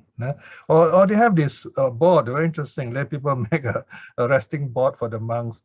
So they will incline the board against the wall or tree, and so that it is smooth and not so painful, right? So sleeping in an upright position, in other words, not lying down to sleep. So these are some of the rules that they follow Dhutanga. And of course, they do walking also. They don't stay in one place for very long. They stay in the open air, under a tree, things like that. So they can decide which of these rules they want to practice, which they're strong enough, their health will permit them to practice.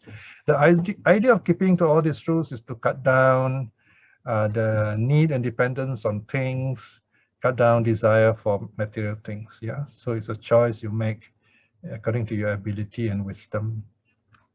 You can look up in the Buddhist dictionary under Dhutanga. You find all the 13 practices are there, or you can write to me. I can send you the relevant notes. I've written some things on this.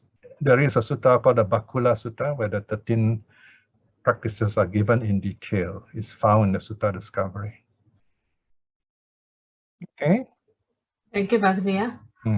I think the last question from Brother LCO.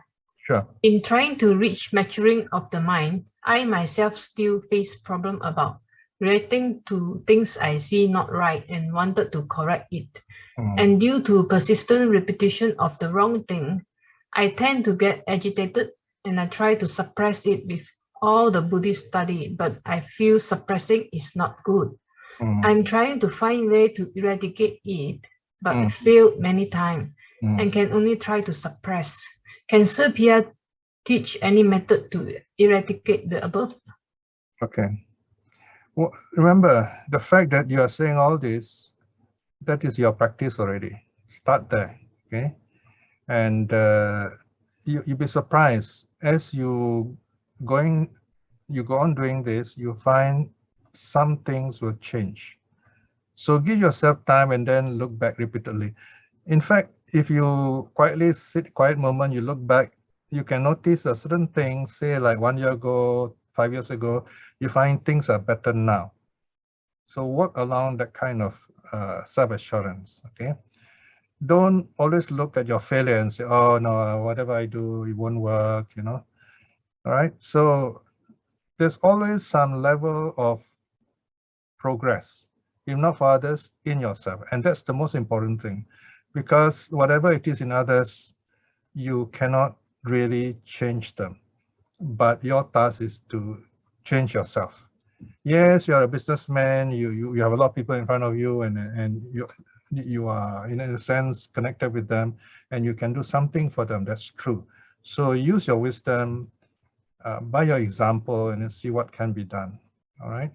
And it's not easy. Once you do that kind of task, it's actually social work already. So it's quite demanding there, because people are not always what they seem to be, and we sometimes misjudge people. So you got to have a lot of compassion there, meaning be kind to others even when they don't deserve it. And that's tough, you know. So sometimes we say, oh dear, why should I be doing this at all? These people are like this. The Buddha almost thought of that. You know, at first he said, yeah, how can I teach the world? They can never understand the teaching, you know. That thought passes his mind. He was not like saying, oh yes, this is the thought, and he was not harboring on those thoughts. It crossed his mind, but it is Brahma who make a big deal of it. He was very worried. Say, oh no, the world's going to be lost, you know, right? So it does happen to great people. They say, wow, how can I ever help all these people who don't want to be helped, you see? But then he says, oh, there are those who want to be helped. There are those who can be helped. There are those, if I don't help, they will mess themselves up, right? So for example, you know, I mean, I may not talk to millions. You know, I don't have a Zoom that reaches out to millions of people, but you are the wonderful friends I have whose lives are changed by the Dharma. And that to me is amazing how the Dharma works. And it's not me, it's not my work. It's because of the Buddha, the Dharma, and the Sangha, the noble Sangha. See? So, and you apply this kind of idea to your own work, and you do what you can in that way. So to that extent, you will somehow succeed, okay? So don't treat this as a business project. This one is a personal practice. That's what it is, all right? Thank you, Bhante. Yeah. If there is an urgent question, we will go a few more minutes. Don't worry. Otherwise, it will end. Any urgent question, brother, sister?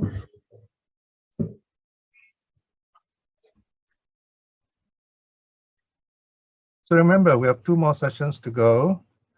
2 more. That is the Kalama Sutta. So I'm still working on the suttas, and then when finished, we will give it to you online. All right.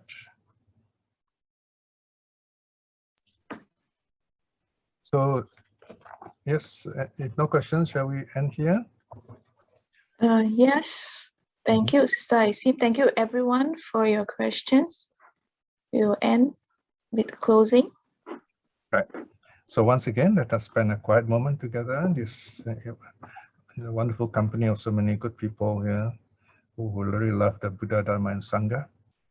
We have practiced the precepts and done some meditation and listened to the Dhamma, asked questions. We have practiced a bit of renunciation, letting go of the world for a while. Be here with the Dhamma. But all these good deeds we have done today, may I be well, may you be well and happy. May you continue to have good health, a clear mind to understand the suttas and grow wiser. And also spend some time, send your kind thoughts to your loved ones, your friends, neighbors, even those people who have difficulties, with whom you have difficulties. Wish them well and happy. This is the time to do it. And those who are sick also, may they have speedy recovery. Also, may people have a good sense to respect the climate and environment. And may you have the wisdom and energy, effort to do something about this too. With those wonderful thoughts in mind, let us show our gratitude to the three jewels, because of which we are here gathered and because of our happiness now. Arahang Samma Sambuddho Bhagava Buddhang Bhagavantang Abhivademi. Bow down. Swakato Bhagavata Dhammo Dhammang Namasami. Bow down. Supatipanno Bhagavato Savaka Sangho Sanghang Namami. Bow down. Sadhu, sadhu, sadhu. Right, now the year is ending. Once again, have a good weekend. As we approach end of the year, 2 more suttas to go. Like to have a photo session today? Yeah, photo, and you have photos before we Can you go. turn on your videos, please? Yes.